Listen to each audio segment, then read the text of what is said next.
మధ్య యుద్ధం మే 7 నుంచి 10వ తారీఖు వరకు 3 రోజులు జరిగిన యుద్ధాన్ని చూసి ప్రపంచం అవాక్కైపోయింది. ఈవెన్ అమెరికా, రష్యా, చైనాలు ఆశ్చర్యపోయినాయి. అరే ఈ యుద్ధం ఏంటి? ఈ ఆయుధాలేంటి? ఈ S-400 ఉపయోగించడం ఏంటి? ఆకాశ్ సిస్టమ్ ఏంటి? ఈ రఫేల్లో మనం బ్రహ్మోస్ మిసైల్ పెట్టి ఇలా కూడా ఉపయోగిస్తారా? అన్ని 400 డ్రోన్లు వస్తుంటే ఒకేసారి కాల్చిపడేయడం. భారతదేశాన్ని చెక్కు చెదరకుండా కాపాడింది. పాకిస్తాన్ మొత్తం 7,96,000 చదరపు కిలోమీటర్ల ప్రాంతాన్ని అటాక్ చేసేసాం. అరే ఏంట్రా యుద్ధం? 21వ శతాబ్దపు యుద్ధం చేసాం. ఇప్పుడు నేను చెప్పబోయే విషయాలు 21వ శతాబ్దం చివరి నాటికి కూడా నిలబడే అత్యాధునిక ఆయుధాలని ఎలా భారతదేశం సంపాదించుకుంటుంది అంటే గుర్తుపెట్టుకోండి. మీకు అందరికీ ఇది గూస్ బంప్స్ తెప్పిస్తాయి. చాలా అద్భుతమైన వీడియో అనమాట. నేను నా కోసం కూడా చెప్పడంలే. ఆయుధాలు ఇప్పుడు భారతదేశం తయారు చేస్తున్న ఆయుధాలు, సముపార్జించుకుంటున్న ఆయుధాలు భారతదేశాన్ని ఎక్కడ నిలబెడతాయి తెలుసా? ప్రపంచంలో రష్యా, చైనా, అమెరికాలు కూడా భారతదేశాన్ని జయించలేని విధంగా ఉంటాయి. అసలు మన మీద కన్నెత్తి కూడా చూడరు. ఎంత విస్తృతమైన ఆయుధాలు తెచ్చుకుంటుందో చూడండి. మొట్టమొదటి ఆయుధం S-500 ప్రొమిథస్. ఇప్పుడు ఈ రష్యా S-400 మనం కొనుక్కున్నాం, కానీ ఈ S-500ని తయారు చేయడానికి $2.5 బిలియన్ ఖర్చు అవుతుంది. ఒక్కొక్క దానికి $1 బిలియన్. ఇన్ని డబ్బులు రష్యా దగ్గర లేవు. టెక్నాలజీ ఉంది కాబట్టి వాళ్ళు ఒకటే అడుగుతున్నారు, మేము మీతో పాటు తయారు చేస్తాం, టెక్నాలజీ కూడా ఇస్తాం, డబ్బులు ఇవ్వండి. మన దగ్గర డబ్బులు ఉన్నాయి. దీన్ని హైదరాబాద్లో DRDL, BDLలో తయారు చేస్తారు దీన్ని. సో ఈ టెక్నాలజీ మనకి ఇంపార్టెంట్ అనమాట. S-500 ప్రొమిథస్ మిసైల్ సిస్టమ్ మనకు రాబోతుంది, ఇంకా కొన్ని S-400తో. ఇది మొట్టమొదటి. ఇక S-400 తడాక ప్రపంచం చూసింది, అందరం మనం చూసాం. అబ్బాయి S-400ని ఒక సుదర్శన్ చక్ర అని పేరు కూడా పెట్టుకున్నాం మనం. సుదర్శన్ చక్ర, విష్ణు సుదర్శన్ చక్రం, అవునా కదా? ఇప్పుడు S-500 వస్తే తర్వాత S-550 ఇంకోటి వస్తుంది, S-600 ఇంకోటి వస్తుంది, S-700 మిసైల్ సిస్టమ్ వస్తుంది. ఇవి వచ్చే దశాబ్దాల పాటు భారతదేశాన్ని సిరీస్ రూపంలో వస్తుంది. ఎందుకంటే S-400కి కౌంటర్ వెంటనే తయారు చేసేస్తారు పాకిస్తాన్, చైనా. అందుకే S-500 ఇమీడియట్గా రావాలి. Updation 1G, 2G, 3G, 4G, 5G లాగా ఇది ఒక జనరేషన్ అనమాట. సో ఇది నెక్స్ట్ వెపన్ ఏంటంటే, దీని తర్వాత S-500 తర్వాత మనకు వచ్చే వెపనం ఇదిగోండి, ఇది ఆమ్కా. ఇప్పుడు Rafale fighter 4.5 generation, Sukhoi 4.5 generation, ఇక మిరేజ్ 4 జనరేషన్, 3rd జనరేషన్. ఈ ఆమ్కా అనేది advanced medium combat air craft. ఈ ఆమ్కా పేరు మనం ఇంకా పెడతాం. ఇది 5th జనరేషన్ ఎయిర్ క్రాఫ్ట్ని మనం బెంగళూరులో తయారు చేస్తున్నాం అనమాట. ఇది 2028-30 నాటికి భారతదేశ వాయుసేనలోకి చేరబోతుంది అనమాట. 5th generation fighter. ఇది ఆల్రెడీ చైనా ఉపయోగించేసింది, J-20, J-57 అని. అటు అమెరికా F-22, F-35 ఫైటర్స్ ఉపయోగించేస్తుంది. Su-57 రష్యా ఉపయోగించేస్తుంది. అంటే చైనా, అమెరికా, రష్యాల దగ్గర 5th జనరేషన్ వచ్చేసినాయి. ఇప్పుడు మన దగ్గర 5th జనరేషన్ ఇమ్మీడియట్ కావాలి. ఎందుకంటే పాకిస్తాన్ 2 ఇయర్స్లో J-20లు తెచ్చేసుకుంటుంది. కాబట్టి ఆమ్కాన్ తయారు చేయడానికి ఇమ్మీడియట్గా పూనుకుంటుంది భారతదేశం. ఇది రెండవ వెపనం. తర్వాత వెపనం వచ్చే నెక్స్ట్ జనరేషన్ వెపన్లో హైపర్సోనిక్ మిసైల్. ఇప్పుడు ప్రపంచంలో హైపర్సోనిక్ ఎవరు తయారు చేస్తాడో ప్రపంచం వాడి చేతిలోకి వచ్చేసినట్టే. ఇప్పుడు రష్యా ఓరెష్నిక్ అనే ఒక మిసైలు, జిర్కాన్ అనే ఒక మిసైలు ఇది ఉక్రెయిన్ యుద్ధంలో ఉపయోగించిందండి. ఎంత అంటే ప్రపంచం మ్యాక్ 6 more than 6 స్పీడ్ తోటి అవి వెళ్ళినాయి అనమాట. ఒరిష్నిక్ ఉపయోగిస్తే అదొక అనుభవంలో పనిచేసింది. అమెరికా మిసైల్స్ దాని మీద పనిచేయలేదు. ఇప్పుడు ఇది భారతదేశం యొక్క హైపర్సోనిక్ మిసైల్. దాన్ని ఏమంటారంటే ఇక తిరుగులేని ఈ బ్రహ్మోస్ బ్లాక్ 2 అంటారన్నమాట. ఇప్పుడు ప్రస్తుతానికి దీనికి కావాల్సిన ఇంజిన్ రామ్ జెట్ అనేది బ్రహ్మోస్లో ఉపయోగించాం. ఇది స్క్రామ్ జెట్ ఇంజిన్. మొన్న 1 నెల క్రితం సక్సెస్ అయింది స్క్రామ్ జెట్ ఇంజిన్. అది మామూలు కాదు. ఇప్పుడు వరకే రష్యా, ఇటు చైనా, ఇటు అమెరికాలే పరీక్షించింది. దాన్ని మనం సంపాదించేసుకున్నాం స్క్రామ్ జెట్తో. ఈ DRDO hypersonic missile system within 2 to 3 ఇయర్స్లో ఇండియాలో చేరిపోతుంది. ఇప్పుడు బ్రహ్మోస్నే చూసాం. బ్రహ్మోస్ అనేది ఓన్లీ 3 స్పీడ్ తోటి వెళ్తుంది. ఇది మ్యాక్ అప్ టు 10తో వెళ్తుందంటే మీరు ఊహించుకోండి, అసలు కంటికే కనపడదు. ఈ జిర్కాన్ మిసైల్ రష్యా ఉపయోగించినప్పుడు అది కంటికి కదా అసలు ధ్వని 4th స్టేట్లోకి వెళ్ళిపోతుందంట. ఫిజిక్స్ తెలిసినోడు బాగా తెలుస్తుంది. ఇంకా అది కంటికే కనపడదు. దాని వేగానికి కంటికి కనపడదు. హనుమంతుడు వేగం వెళ్తుంటే అలా ఫోర్త్ స్టేట్ అని ఒకటి ఉంటుంది అనమాట, అందులోకి వెళ్ళిపోద్దాం అనిపిస్తుంది. ఇది ఫ్యూచర్ వెపన్ అండి. ఇది భారతదేశం వితిన్ 2 to 3 yearsలో వస్తుంది. ఇది ముందంజలో ఉంది.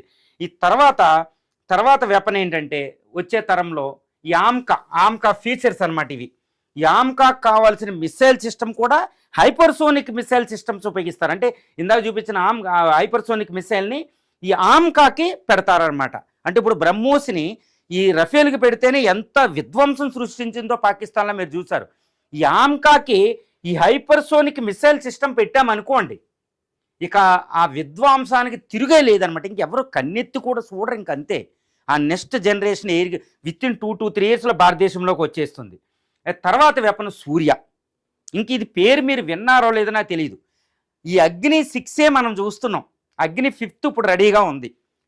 6000 కిలోమీటర్లు వెళ్తుందన్నమాట. రష్యా ఇటు అమెరికా దగ్గర దాకా వెళ్తుంది, ఇటు బీజింగ్ అన్నిటిని కవర్ చేస్తుంది. ఈ వచ్చే మిసైలు సూర్య ICBM inter continental ballistic missile. మళ్ళీ ఈ మిసైల్లో ఉండేది మిరువు టెక్నాలజీ. ఈ అస్త్రం ఏంటంటే రష్యా దగ్గర ఒక అస్త్రం ఉంటుందన్నమాట, RS-24 అంటారు దాన్ని. ఆ వెపన్ పేరు కూడా సాతాన్.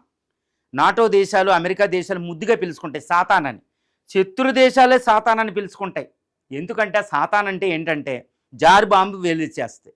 ఆ సాతాన్ ఈ మిసైలు రష్యా మిసైల్ RS-24 కానీ లేకపోతే సాతాన్ అనేది ఒక ఫ్రాన్స్ మీద పడితే ఫ్రాన్స్ అనే దేశమే భూమి మీద ఉండదు.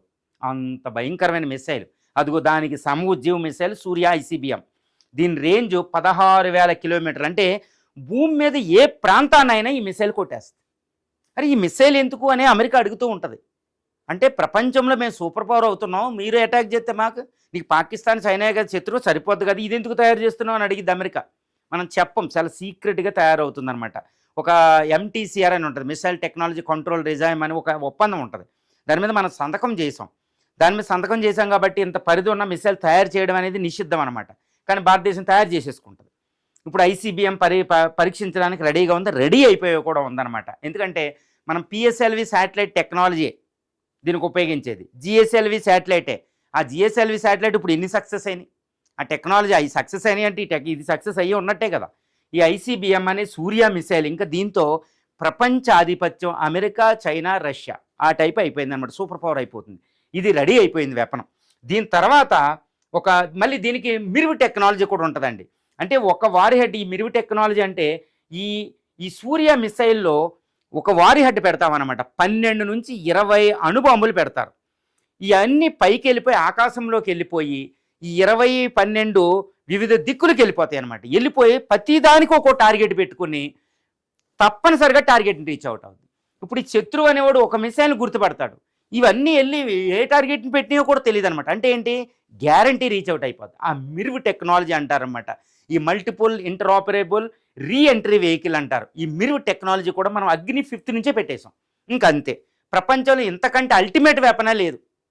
అది అమెరికా వీటికి ఉన్నట్టు ఈ వెపన్ మనం తయారు చేసాం. ఇంకా చైనా మనం కన్నెత్తి కూడా చూడదు. ఈ సూర్య మిసైల్ రెడీ అయిపోయింది. చూడండి నెక్స్ట్ జనరేషన్ మిసైల్స్ ఎలా ఉన్నాయో. ఇప్పుడు అగ్ని 5th రెడీగా ఉంది. అగ్ని 5th మోహరించాం కూడా, బీజింగ్కి ఎగ్నెస్ట్గా, షాంఘైకి ఎగ్నెస్ట్గా. ఇప్పుడు అగ్ని 6th ఇంకో సిరీస్ వస్తుంది. అగ్ని 1, అగ్ని 2, అగ్ని 3, అగ్ని 4, అగ్ని 5, అగ్ని 6th ఒకటి రెడీగా ఉంది. ప్రయోగించడానికి రెడీ పెట్టాం, కానీ వివాదం అవుద్దని అలా పెట్టాం అనమాట వేలర్ ఐలాండ్ దగ్గర. అన్నీ రెడీ అయిపోయింది. ఈ అగ్ని 6th ఏంటంటే 8 to 12,000 కిలోమీటర్ రేంజ్లో ఉంటుంది. ఇప్పుడు కూడా 2-3 మిసైల్ సిరీస్ వేరియంట్స్ ఉంటాయండి ఈ అగ్ని 6th. ఇందులో కూడా మిరువు టెక్నాలజీ, ఇదిగోండి వారి హెడ్లు ఉంటాయి చూడండి, మధ్యలో ఆకాశంలోకి వెళ్ళి డిఫరెంట్గా వెళ్ళిపోద్ది. తర్వాత మన నెక్స్ట్ జనరేషన్ ఏంటంటే INS అరిగాట్. ఇప్పుడు INS అరిహంత్ రెడీగా ఉంది. పాకిస్తాన్ ఎగ్నెస్ట్ కూడా మోహరించి అందులో అణుబాంబులతో న్యూక్లియర్ సబ్మెరైన్స్ అనమాట. ఈ INS అరిహట్ ఇప్పుడున్న అరిహంత్ కంటే డబుల్ రేట్. ఇది సముద్రంలోకి వెళ్తే 2-3 సంవత్సరాలు నక్కి బయటకు రాదు. ఎందుకంటే అణువు కాబట్టి ఇన్ఫినిటీ ఎనర్జీ ఉంటుంది, బయటికి రావాల్సిన అవసరం లేదు. సో అది ఎక్కడుందో కూడా కనిపెట్టడం అసంభవం అనమాట. ప్రపంచం అంతా ఇది ఏంటంటే INS అరిహట్ ఏంటంటే ఏదో బే ఆఫ్ బెంగాల్లో హిందూ మహాసముద్రం కాదు, పసిఫిక్ 7 సముద్రాలంతా తిరిగిద్ది. ఇది ఎక్కడుందో కూడా ప్రపంచంలో తెలియదు. అంటే దాన్ని ఏమంటారంటే బ్లూ వాటర్ నేవీ. అంటే ప్రపంచంలో ఏ మూలకైనా మనం అటాక్ చేయగలుగుతాం అనమాట. అది INS అరిగాట్. దీని తర్వాత 3వ న్యూక్లియర్ మిసైల్ ఒకటి వస్తుంది, న్యూక్లియర్ సబ్మెరైన్ వస్తుంది. ఇలా ఒక 10 న్యూక్లియర్ సబ్మెరైన్లు మనం తయారు చేసుకుంటాం వచ్చే దశాబ్దాల్లో. లేకపోతే చైనాను తట్టుకోలేం. దాని దగ్గర 75 సబ్మెరైన్స్ ఉన్నాయి, మన దగ్గర 18 ఉన్నాయి. ఈ విధంగా దీనికి ఇది ప్రాజెక్ట్ 75I అని ఒకటి పెట్టుకున్నాం. దానికి ప్రాజెక్ట్ 75I దీంట్లో భాగంగా మనం తీసుకొస్తున్నాం అన్నమాట. ఈ ప్రాజెక్ట్ 75Iలో భాగంగా ఆ పేరు దాంతో స్కార్పియన్ మిసైల్స్ అని స్కార్పియన్ ఒకటి తెచ్చుకుంటున్నాం. స్కార్పియన్ ఇదిగోండి సబ్మెరైన్స్. ఈ స్కార్పియన్ మిసైల్స్ అంటే సబ్మెరైన్స్ అంటే ఫ్రాన్స్ నుంచి తెచ్చుకుంటున్నాం. కొన్ని 6 తెచ్చుకుని 6 ఇట్లా 5 వచ్చేసి తయారు చేసాం, బయటకు వదిలేసాం. ఈ సబ్మెరైన్స్ ఇవన్నీ చాలా డేంజరస్ సబ్మెరైన్స్ అనమాట. ప్రపంచ ఆధిపత్యం కోసం, ఏదో పాకిస్తాన్ చైనాకే టార్గెట్ కాదు. ఈ ప్రాజెక్ట్ 75 దీనికి ఖర్చే 1,00,000 కోట్లు. ఈ ఒక్క సబ్మెరైన్ ప్రాజెక్టే 1,00,000 కోట్లు, మీరు ఊహించుకోండి. తర్వాత ఐఎన్ఎస్ అరిహంత్ విక్రాంత్ లాగా ఐఎన్ఎస్ విక్రమాదిత్య పేర్లు తెలియని వాళ్ళు లేరు ఇండియా పాకిస్తాన్ యుద్ధం జరిగిన తర్వాత. తర్వాత ఇంకొక 2 ఎయిర్ క్రాఫ్ట్ క్యారియర్స్ మనం వైజాగ్ ఒకటి ముంబై దగ్గర నిర్మిస్తున్నాం, కొచ్చిన్ దగ్గర ఒకటి. ఇంకా 2-3 ఎయిర్ క్రాఫ్ట్ క్యారియర్లు అంటే 6 అవ్వాలని టార్గెట్ పెట్టుకుంది నెక్స్ట్ తరంలో, గుర్తుపెట్టుకోండి. తర్వాత ఈ మెయిన్ వెపన్ ఏంటంటే ఇదిగోండి ఐఎన్ఎస్ కార్వార్ ప్రాజెక్టు. ఇది కర్ణాటక దగ్గర కాళీ నదీ తీరాన ఉంటుందన్నమాట. ఇది చూడండి, ఇక్కడ ఈ కార్వార్ అనేది Asia's largest naval dockyard. ఇక్కడ ఐఎన్ఎస్ విక్రాంత, ఐఎన్ఎస్ విక్రమాదిత్యాలు చక్కగా వెళ్ళి పడుకుంటాయి అనమాట, రెస్ట్ తీసుకుంటాయి. ఇది ఏషియాస్ లార్జెస్ట్ ఐఎన్ఎస్ కదంబ అంటారు. ఇది కార్వార్ ప్రాజెక్ట్ అనమాట. ఇది ప్రపంచాధిపత్యాన్ని ఉద్దేశించిందనమాట. దీని దగ్గర ఎంతో అద్భుతంగా ఉంటుంది అనమాట జోగ్రఫికల్గా. ఇదిగోండి ఇక్కడ ఈ లోపలికి వెళ్ళి ఉంటాయి అనమాట. ఈ స్కార్పియన్, న్యూక్లియర్ సబ్మెరైన్స్ ఇవన్నీ ఉంటాయి. ఇటు వైజాగ్ ఎలాగో అటు ఐఎన్ఎస్ కదంబ. వైజాగ్ కూడా ఆల్రెడీ సెక్యూర్ న్యాచురల్లీ, ప్రకృతి పరంగా ఇది ఉంటుంది అనమాట. తర్వాత దీంతోపాటు ఇదిగో న్యూక్లియర్ మిసైల్ రేంజ్ ఇవన్నీ మనకి నెక్స్ట్ జనరేషన్ అంటే 3 రకాల మిసైల్స్ ఉంటాయండి. అవి ఏంటంటే హైపర్సోనిక్ మిసైల్స్ 1, 2 క్రూయిజ్ మిసైల్స్ ఇప్పుడు ఇది. తర్వాత బాలిస్టిక్ మిసైల్స్ ఇవన్నీ అంటే బాలిస్టిక్ అంటే ఇవి వాతావరణానికి వెళ్ళి అంతరిక్షంలోకి వెళ్ళి తిరిగి వస్తాయి. ఈ క్రూయిజ్ అంతరిక్షంలోకి వెళ్ళవు, కేవలం భూ వాతావరణంలో వెళ్ళిపోతాయి. హైపర్సోనిక్ ఏంటంటే అసలు ఎక్కడి నుంచి వెళ్తా కూడా భూ వాతావరణమే కానీ అసలు కంటికి కూడా కనపడదు. ఈ అన్ని రకాల మిసైల్స్ మనం తయారు చేస్తున్నాం. Air to air, surface to air, air to surface 3 రకాల మిసైల్స్ ఉంటాయండి. ఈ 3 రకాల మిసైల్స్, యాంటీ ట్యాంక్ మిసైల్స్, ఈ అన్ని రకాల మిసైల్స్ని మనం తయారు చేస్తూ పోతున్నాం అనమాట. ఈ పృథ్వీ నుంచి ఆకాశ్ నాగ్ త్రిశూలన్నీ. తర్వాత ఇది చాలా పెద్ద విషయం ఏంటంటేనండి, ఇప్పుడు ఈ ఐఎన్ఎస్ విక్రమాదిత్య మీద విమానాల కరువు ఉన్నాయి కాబట్టి MiG-29 అని రష్యా నుంచి ఒకటి దిగుమతి చేసుకుంటున్నాం, 4th జనరేషన్. ఈ ఐఎన్ఎస్ విక్రమాదిత్య మీద ఈ MiG-29 పెడితే అసలు ఒక అద్భుతాన్ని క్రియేట్ చేస్తుంది. శత్రువు ఈ ఏరియా కూడా రాలేడనమాట. ఎస్పెషల్లీ సైన్యం టార్గెట్ చేస్తూ పెడుతున్నాం అనమాట MiG-29 ఫైటర్స్ని. తర్వాత దీంతో పాటు తర్వాత వెపన్ ఏంటంటే ఇదిగోండి పినాకా. ఇది పినాకా రాకెట్ సిస్టమ్ అనమాట. ఇది ఏం చేస్తుందంటే ఒక సెకండ్లో 40 రాకెట్లు పేలుస్తుంది. సెకండ్లో కళ్ళు మూసి కళ్ళు తెరిచేటప్పుడు 40 రాకెట్లు వెళ్ళిపోతాయి. 50 కిలోమీటర్ 60 కిలోమీటర్ రేంజ్తో వెళ్ళిపోతాయి. అర్మేనియా, అజర్బైజాన్, టర్కీ ఫ్రెండ్ మీద వాడిందాం ఇది. ఈ పినాకా రాకెట్ సిస్టమ్ అంటే అసలు ఈ శత్రువు అక్కడ తుత్తునీయలైపోతారన్నమాట. ఈ Pinaka rocket system next generation ఇంకోటి తయారు చేస్తుంది DRDO. ఇది ఇంకా దీన్ని తట్టుకోవడం ఎవరి తరం కాదనమాట. ఇది పినాకా, ఇది ఎంత అంతర్జాతీయ మార్కెట్లో ఎంత పోటీ ఉందో దీన్ని కొనుక్కోవడానికి. దీని తర్వాత చూడండి 5th నెక్స్ట్ తరం ఇది స్పైయింగ్ శాటిలైట్స్, మిలిటరీ శాటిలైట్. ఇందులో ముఖ్యంగా నావిక్. కార్గిల్ వార్ జరిగేటప్పుడు మన గూగుల్ ఫోటోగ్రాఫ్స్ రష్యా తిరస్కరించింది. అవునా, నువ్వు మాకు ఇవ్వని మనం నావిక్ తయారు చేసుకున్నాం. ఇప్పుడు పాకిస్తాన్లో ప్రతి అంగుళం ఎలా కనిపెట్టామో తెలుసా? గూగుల్ కాదు, అమెరికా ఇవ్వలే, మన నావిక్. ఈ శాటిలైట్ సిస్టమ్ స్పైయింగ్ శాటిలైట్ల ద్వారా. దాంతోపాటు స్పైయింగ్ శాటిలైట్లు PSLV ద్వారా ఆల్రెడీ ఒక 8 ప్రయోగించాం, రుక్మిణి శాటిలైట్లు ఇవన్నీ. ఇంకా అధునాతనమైన స్పైయింగ్ శాటిలైట్లు మనం ప్రయోగించబోతున్నాం. ఇది చాలా ఇంపార్టెంట్. ఇది ఏంటంటే స్టార్ వార్స్కి సంబంధించింది, స్పేస్ వార్స్కి సంబంధించింది. దీంతోపాటు అసాట్ అనేది ఉంటుంది, యాంటీ శాటిలైట్ సిస్టమ్ అనే ఒక శాటిలైట్. అంటే భూమి మీద మనం ఒక మిసైల్ ఉపయోగించి అంతరిక్షంలో ఉన్న శాటిలైట్లను బద్దలు కొట్టడం అనమాట. ఇది చైనాకు ఉంది, అమెరికాకు ఉంది, రష్యాకు ఉంది. అంటే ఏంటి, చైనా మన శాటిలైట్లను పడగొట్టేస్తే మనం యుద్ధం చేయలేం, నువ్వు పగలు కొడితే మేము పగలు కొడతామని అసాట్ ప్రయోగించేసాం. ఇది కూడా తయారు చేసుకున్నాం. నెక్స్ట్ దీన్ని ఇంకా మోహరింపు దరికి తీసుకెళ్తున్నాం. తర్వాత ఏంటంటే ఈ మౌంటైనీరింగ్ ఫోర్స్, 1,00,000 మంది పర్వతీయ యుద్ధ ఆర్మీని తయారు చేసుకుంటాం. 1,00,000 మంది ఊహించుకోండి అది, ఎందుకంటే పర్వతమయమే కదా మన బోర్డర్ అంతా. ఇది నెక్స్ట్ జనరేషన్కి. దీంతోపాటు ఇక ఒక అద్భుతం ఏంటంటే ఏఐ వార్. మొన్న Akash anti missile system, anti air defence system ఏం చేసింది అమెరికా పాకిస్తాన్ నుంచి వచ్చే F-16 కూడా పడేసాం మనం. PL-15 అనే ఒక హైపర్సోనిక్ మిసైల్ని కూడా పడేసాం. ఎందుకంటే ఆకాశ్ మిసైల్ సిస్టంలో మనం ఉపయోగించింది ఏఐ టెక్నాలజీ ఉపయోగించింది, ఏది పార్షియల్గా. కానీ ఏఐ వార్ వచ్చే జనరేషన్ అంతా 6th ఏఐ వార్ ఉపయోగించబోతుంది. ఏఐ ఆర్మీ ఉంటుంది, అంతా ఏఐ మీద వెళ్తుంది. ఏఐ అనేది ఒక వార్ఫేర్ని మనం తయారు చేస్తున్నాం, సైబర్ వార్ఫేర్. ఇదంతా ఇది నెక్స్ట్ 21st సెంచరీ వార్ అనేది రోజు రోజుకి మారిపోతున్నందుకు మనం ఏఐ వార్ఫేర్ని మనం ఇండియా ఒక పెద్ద గ్రూప్నే పెట్టింది. ఇది తర్వాత దీంతో పాటు ఖాళీ. ఈ ఖాళీ ఏంటంటేనండి, ఈ ఖాళీ 10,000 ఖాళీ 5,000 ఆల్రెడీ ఇది ఒక లేజర్ బీమ్ వెపన్ అనమాట. 100-200 కిలోమీటర్లు ఉన్న అవతల ఉన్న సైన్యాన్ని ఈ లేజర్ ద్వారా పేల్చేస్తారనమాట. వాళ్ళ ఎలక్ట్రానిక్ సిస్టమ్ పనిచేయదు, వాళ్ళ హైపర్సోనిక్ మిసైల్ సిస్టమ్స్ పనిచేయవన్నమాట. లేజర్ ఇవి స్పేస్ దాకా వెళ్తాయి. ఇందులో ఖాళీ 100 నుంచి ఇప్పుడు 10,000 దాకా పెడుతుంది. ఇది చాలా సీక్రెట్ వెపన్. మన్మోహన్ సింగ్ గారు ఉన్నప్పుడే అక్కడ సియాచిన్ గ్లేషియర్లో పాకిస్తాన్ 146 మంది ఆర్మీని ఇది ప్రయోగించి చంపేశాం. Pakistan first warning. చైనా మన మీద అటాక్ చేయకపోవడానికి రెండు కారణాలు. ఒకటి ఈ బ్రహ్మోస్ మిసైల్ అయితే, 2 ఖాళీ వెపన్. ఈ 2 ఇప్పుడు చైనా ఎదుర్కోలేని పరిస్థితి అనమాట. ఇది ఖాళీ 10,000, ఇప్పుడు 5,000 ఖాళీ 10,000 వస్తుంది. చూడండి ఎంత అడ్వాన్స్ సిస్టమ్స్, అంటే వరల్డ్ క్లాస్ అడ్వాన్స్ సిస్టమ్ భారతదేశం తెచ్చేస్తుంది. ఇక లాస్ట్ బట్ నాట్ లీస్ట్ ఏంటంటే న్యూక్లియర్ సిటీ. చాలా సీక్రెట్ సిటీ భారతదేశం ఒకటి నిర్మిస్తుంది. అదేంటంటే బెంగళూరు దగ్గర మైసూరుకి సమీపంలో ఒక సీక్రెట్ న్యూక్లియర్ సిటీనే భారతదేశం నిర్మించేస్తుంది. ఎందుకు? ఈ న్యూక్లియర్ సిటీలో పవర్ ప్రొడ్యూస్ చేస్తారన్నమాట. వంక పవర్, న్యూక్లియర్ ఎనర్జీ ప్రొడ్యూస్ చేయడం. కానీ న్యూక్లియర్ మన 3rd జనరేషన్ 3 స్టేజెస్లో ఉంటుంది అనమాట మన న్యూక్లియర్ ప్రోగ్రామ్. ఇందులో థోరియం కూడా ఉంటుంది. ఇదంతా ఎప్పుడైనా ఇంకో చెప్పినప్పుడు చెప్తానమాట. ఇది 3 స్టేజెస్ ప్రోగ్రామ్ వంకబెట్టి, న్యూక్లియర్ పవర్ వంకబెట్టి అక్కడ ప్లూటోనియం తయారు చేస్తారు. ఈ ప్లూటోనియం అణువాయుధాలు తయారు చేయడానికి కావాల్సిన ఫిస్సైల్ మెటీరియల్ తయారు చేయడం అనమాట. ఇప్పుడు భారతదేశం దగ్గర 172 అణ్వాయుధాలు ఉన్నాయి అకార్డింగ్ టు సిప్రీ రిపోర్ట్. కానీ అవి సరిపోవు. చైనా 2030 నాటికి 1000 అణ్వాయుధాలతో వస్తుంది అమెరికా పోటీగా, భారతదేశానికి పోటీగా. ఇప్పుడు 172 అణ్వాయుధాలు సరిపోవు. ఇంకా అడ్వాన్స్డ్ న్యూక్లియర్ వెపన్స్ కావాలి. దానికి కావాల్సిన ప్లూటోనియం కావాలి. ప్లూటోనియం ఎలా వస్తుంది? ఎవరెవరు కదా, సీక్రెట్గా తయారు చేయాలి. అది మైసూర్ దగ్గర ఒక న్యూక్లియర్ సిటీనే నిర్మిస్తుంది. ఆ న్యూక్లియర్ సిటీలో ప్రొడ్యూస్ చేసేదంటే ప్లూటోనియం.